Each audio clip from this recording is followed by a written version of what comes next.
Mr. Otto B. Heaton, President of the National Association of Music Merchants of America, will now address you on the advantages of musical training. Mr. Heaton? Music is the fourth great material want of human nature. First comes food, then clothing, then shelter, and then music. Music has no bad after effects. It is an energizing spirit which never dies.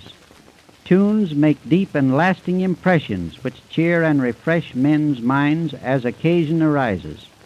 What would a wedding, a parade, a circus, theater, church, or even a funeral be without music? Mothers sing their children to sleep. Music composes your thoughts, soothes your passions, and is that to which legislators ought to give the greatest encouragement. Luther said, "Where there is song, you may safely rest. Bad people have no music." Leaders in all lines of human endeavor find relaxation in music of their own making. Just now I will mention only Ambassador Dawes, Einstein, Mussolini, and Schwab, every one of whom is a proficient pianist or violinist. Self-expression through music contributes to character building. The coming generation should be performers as well as listeners. Joy is best expressed through music of your own making. Every feeling, including fear, finds relief in music. The piano, violin, and all musical instruments should be taught in the public schools. I am told that 90 3/10% of the honor students play some musical instrument, whereas my investigation leads me to believe that less than 3% of the criminals in our penal institutions play any musical instrument. The moral being, teach a boy to blow a horn and he won't blow a safe. It is not enough to teach a child how to achieve material success. We must teach him how to occupy his leisure time. The devil puts mischief in idle hands.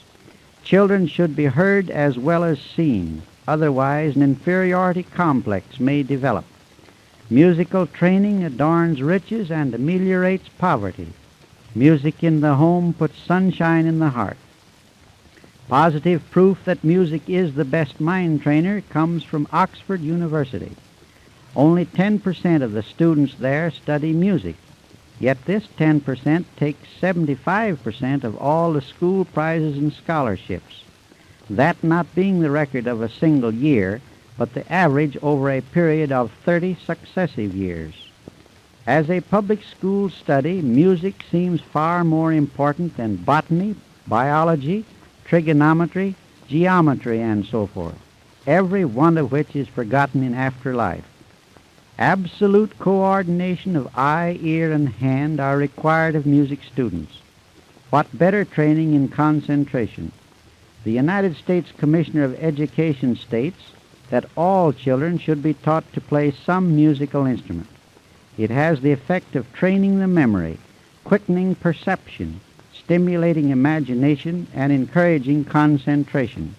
It makes for mental discipline. Music students are nearly always found at the head of their classes in other studies.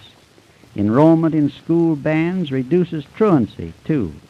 If your town has a crowd of bad boys, organize them into a band, buy them some bright new uniforms, then look out for results.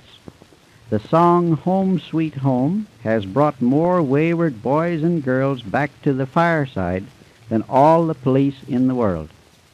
Government statistics indicate that there are in the United States more musicians than there are preachers or lawyers, and 5 times as many as there are journalists. This, of course, does not take into consideration the thousands of amateur or semi-professional musicians. There are now more than 40,000 school bands and orchestras. Incidentally, there are 240,000 music teachers and more than 2 million children taking music lessons. Over 1,000 cities have group piano classes using the improved and simplified fun methods, starting right at the beginning with tunes. The students at Culver Military Academy are divided into military companies of 50 each. The school band is made up of 50 students. A 4-year test recently concluded showed that the 50 bandsmen led the other companies in scholarships more often than any other unit. And in addition, during the 4th year of the contest, the musicians led the school in scholastic honors every month in the year. Moreover, many of the bandsmen were the school's best athletes. For a number of years, the 50-piece band of the Union League Boys Club in Chicago has been instrumental in reducing juvenile delinquency in its district more than 80%. No one ever heard a parent say that he was sorry his child played the piano. Music is discipline, a mistress of order and good manners. She makes the people milder and gentler, more moral and more reasonable. Music is one of the fairest and most glorious gifts of God, to which Satan is bitter enemy, for it removes from the heart the weight of sorrow and the fascination of evil thoughts. The boy or girl who plays a musical instrument is never a wallflower, never lacks for company or amusement. He or she is the center of every group, always in demand. Wealthy parents can afford to employ private tutors to develop any musical talent their children may possess, but not so the average mechanic, farmer, or professional man whose income does not justify the expenditure. Musical talent should be developed in the public schools, just the same as any other talent. If for no other reason, instrumental music should be taught in the public schools from a vocational standpoint.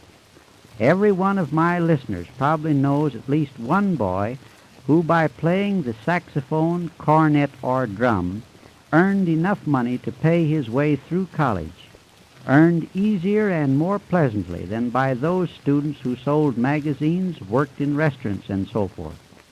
Approximately $1 billion is spent annually in this country on music. The broadcasting stations alone will spend $50 million this year. In one night, playing a 2-hour concert, Menuhin, the boy violinist, makes 3 times as much as the average American's income for a whole year. Due to widespread agitation, a bill will be introduced at coming sessions of several state legislatures, making it obligatory on boards of education to teach instrumental as well as vocal music in the public schools. This proposed law, if adopted, will pave the way for the creation at Washington of the much-desired music and arts portfolio in the President's cabinet. The hoppers are generally filled with bills of far less merit, many of which are enacted into laws. Music being the only art sent from heaven to earth, and the only earthly art that is taken back to heaven, its study is naturally conducive to better citizenship, happier home life, and higher general standards of thought. Every child ought to have in public school the privilege of one music lesson each day if he so desires, an elective study, or better still, a major study, if you please, with credit toward graduation.